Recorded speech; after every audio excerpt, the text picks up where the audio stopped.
démantèlement d'un vaste réseau de Jantra à Séguéla. Et à travers le titre déjà, ça amène à sourire. Et Jantra, c'est la prostitution. Et donc démantèlement d'un réseau de prostituées ou de prostitution à Séguéla.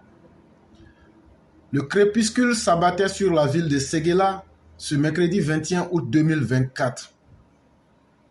Sous les instructions précises du procureur près du tribunal de première instance de Mans, l'équipe de la BRI de Mans s'était mise en route pour une mission. Leur cible, une femme surnommée Madame, entre guillemets, une figure redoutée du quartier Traoré, soupçonnée de diriger un vaste réseau de traite de personnes et de proxénétisme. Et donc, ce qui fait rire ici, c'est que le procureur auprès du tribunal de première instance de Mans, le mercredi 21 août, il a appris qu'il y a une femme à Séguéla. Elle prend les enfants des gens pour faire Djandouya. Donc, son nom, elle s'appelle Madame. Elle est au quartier Traoré, à Séguéla. Et elle dirige son business de proxénétisme à partir de là-bas. C'est là, au moment où le soleil voulait tomber le soir du mercredi 21 août 2024, le procureur a pris des éléments de la BRI. Ils ont quitté Mans et puis ils sont allés maintenant à Séguéla. Il est environ 17h30 lorsque les véhicules de la BRI se garèrent discrètement à proximité de la résidence de Madame. Et là, quand les policiers sont arrivés, ils ont cherché d'abord à repérer la résidence de Madame, puisque c'est ça son nom, Madame. Et au moment où les opérations se conduisaient, le quartier était tranquille. Personne ne savait que l'opération se préparait dans le quartier Traoré. Et donc, un peu plus tard, les agents de la BRI vont se diriger vers la résidence de Madame. Ils vont taper à la porte de Madame. Madame, c'est le nom qu'on donne à la chef des proxénètes du quartier Traoré de Séguéla. Et là-bas, les agents de la BRI vont taper à la porte de la résidence de Madame. Il n'y a personne qui va ouvrir. On a l'impression même qu'il n'y a personne dedans. Mais quelques secondes après, qu'est-ce qu'on entend? On entend des voix de jeunes filles. Et puis, elle dit, c'est qui? C'est qui? Il y a quoi? Les gens n'ont pas répondu. Très nerveuse, on pouvait entendre ces voix-là. On n'ouvre pas, on ne va pas ouvrir ici, on ne va pas ouvrir, il y a quoi même? Il y a quoi? Les gens ont continué à taper à la porte là. Bouc, bouc, bouc, bouc, bouc, bouc, bouc, bouc. Madame et ses éléments ne veulent pas ouvrir. C'est là maintenant, les agents de la BRI ont appelé le substitut du procureur à Mans. Ils lui ont dit, ah voilà la décision. Il faut qu'on force la porte. Mais on ne peut pas forcer si on n'a pas votre autorisation. C'est là le substitut du procureur dit, défoncer ça là, on va passer. Quand ils ont défoncé la porte, qu'est-ce qu'on voit à l'intérieur de la villa? On voit des petites lumières bizarres avec des lampes torches. Et qu'est-ce qu'on voit? Il y a 4 pièces dans la maison. Et il y a 37 jeunes filles. Elles sont toutes de nationalité nigériane. Elles ne sont pas du Niger, elles sont du Nigeria. Elles étaient entassées dans les maisons là. 37 jeunes filles. Ce qui est choquant, c'est que certaines venaient à peine même de sortir de l'adolescence. Et madame les utilisait pour faire la prostitution. Et donc, les policiers de la BRI n'auront d'autre choix que de commencer la perquisition. Et comme parmi les jeunes filles, il y a une qui, semble-t-il, aurait fait fuiter l'information, c'est sous son œil attentif que les lieux étaient désignés et les recherches se conduisaient en présence des collaborateurs du commissariat de police de Séguéla. Mais ce qui est bizarre, c'est qu'au fur et à mesure que les agents fouillaient la villa, on faisait des découvertes aussi rocambolesques qu'accablantes. Et comme ça, on va découvrir 21 téléphones portables de marques variées. On va même découvrir une tablette.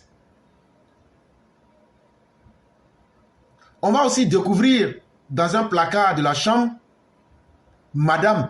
Madame allait se cacher dans un placard. La grande patronne.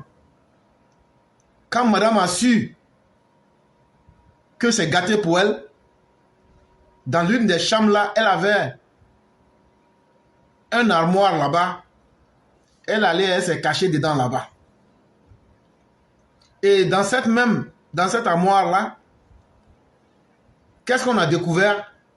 2 caisses en bois remplies de billets de banque. Elle veut se cacher, mais elle ne veut pas laisser jetons là. Donc, elle s'est cachée dans le placard là. Quand les gens ont ouvert le placard net, c'est qui on voit dedans madame. Ils ont attrapé madame. Maintenant, ils ont fait sortir madame. Maintenant, les 2 caisses d'argent là, ils ont pris. Ils sont venus compter. Mais avant de compter, ils ont appelé le vice-président de la communauté des Nigérians. Ça veut dire des gens du Nigeria. Lui, il s'appelle Mr. Epi. Et on dit, bon voilà, c'est que madame et votre communauté fait ici. Donc, ce qu'on va faire là, l'argent, la sueur, je ne sais pas s'il faut dire la sueur du front ou bien des pieds, mais en tout cas, voilà l'argent qui est là. On va compter. Donc, ils ont commencé à compter l'argent là.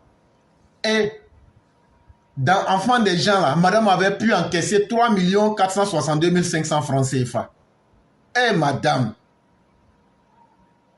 cela démontre l'ampleur des activités illégales de madame.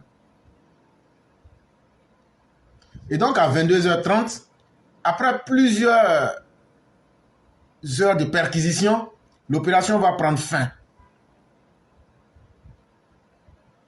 Les jeunes filles désormais libérées des griffes de leur bourreau, qui s'appelle madame, vont être conduites au commissariat pour leur propre sécurité. Et quant aux biens qui ont été récupérés, les biens ont été emportés à Mans pour les besoins d'enquête parce qu'il y a une procédure judiciaire qui va être ouverte. Mais ce qui est intéressant, c'est que ça a permis de mettre fin à un réseau de traite humaine. Et l'information vient de police secours. Et voyez-vous, c'est tellement important de signaler les malfaiteurs dans la société. Comment madame a pu prospérer dans cette activité pendant si longtemps, jusqu'à emmagasiner de telles sommes sans que personne n'ait vu ce qui se passait là-bas. En réalité, ce n'est pas parce que les gens ne voyaient pas, ça ne se cache même pas, ce genre de choses. Mais c'est parce que les gens ne prennent pas souvent la responsabilité sur eux-mêmes de dénoncer le mal tant que ça ne les touche pas. Ces jeunes filles-là, ce sont des enfants de quelqu'un aussi. Ces jeunes enfants-là, c'est aussi l'avenir de quelqu'un. L'article peut sembler être comique, hystérique, hilarant, mais en même temps, ça fait pitié et ça fait mal. Quand dans notre société, on ne prend pas le temps de dire que le problème de l'autre, c'est aussi mon problème parce que ça touche mon humanité. Dieu merci que ces jeunes filles ont été libérées des griffes de Mouta Madame. Et nous souhaitons que nos populations fassent attention. Parce que chaque fois qu'il y a ce genre de situation qui prospère dans une zone, et le banditisme, et les maladies sexuellement transmissibles, et la consommation des drogues deviennent très élevées dans ces zones-là. Ce sont des activités qui sont liées.